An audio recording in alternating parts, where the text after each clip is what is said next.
वो भी बिना देखे। सामने से बॉल आई और उसने ऐसे कैच मारा जैसे रोज का काम हो। लोग तालियां बजा रहे थे। माहौल में वाह वाही गूंज रही थी। तभी अचानक एक चाकू सीधा उड़ता हुआ आया।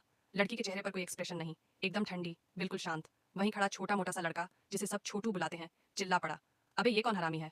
भीड़ में से एक लंबे बालों वाला लौंडा निकला, साथ में कुछ लौंडे और बोला, भाई इलाका हमारा है, हफ्ता दो। छोटू समझ गया सीन गर्म है, लड़की का हाथ पकड़ा और बोला, चल भाग ले। लेकिन जब तक वो निकले, चारों ओर से घेर लिया गया। लड़की मुड़ी और एक दमदार राउंड किक मारी, जैसे फिल्म में मारते हैं।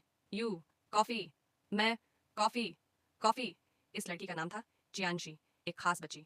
ऑटिज्म से पीड़ित थी, लेकिन दिमाग ऐसा कि जो भी मार्शल आर्ट फिल्म देखे हर स्टेप याद कर ले।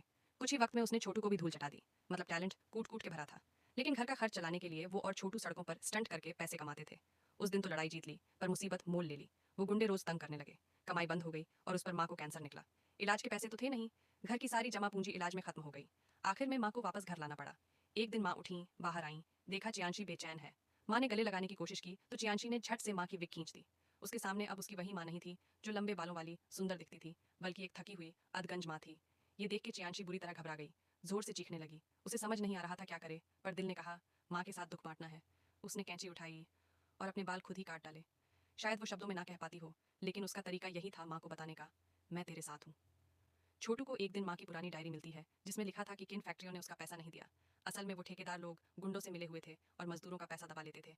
अब छोटू और चियांशी उन लोगों से पैसे वसूलने निकल पड़े। एक गंजा सा ठेकेदार था, जिसने दोनों को देखकर हंस दिया। अबे जाओ, बच्चों का काम नहीं है। उसने अपने बंदों से दोनों को बाहर फेंकवा दिया। लेकिन चियांशी नहीं मानी, फिर पहुंच गई। और जब पैसे मांगे तो एक अबेकस गिनती वाला बोर्ड दे मारा उसके मुंह पे। वो गुस्से में आ गई, पर छोटू ने खींच के पीछे कर लिया। नहीं, अभी नहीं।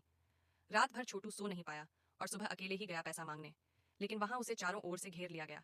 चियांशी को धक्का मार के गिरा दिया गया और वहीं लेटे हुए उसके दिमाग में पुराने मूवी स्टंट और माँ की बीमार शक्ल फ्लैश होने लगी। एक अंदर से कुछ जागा, जैसे आग लग गई हो। उसने उठते ही सब पे हमला बोला। एक को एक लात, दूसरे को मुक्का, सबको धराशायी कर दिया। गंजा ठेकेदार पीछे से वार करने आया, लेकिन चियांशी ने घूम के एक ऐसा किक मारा, सीधे हवा में उड़ गया।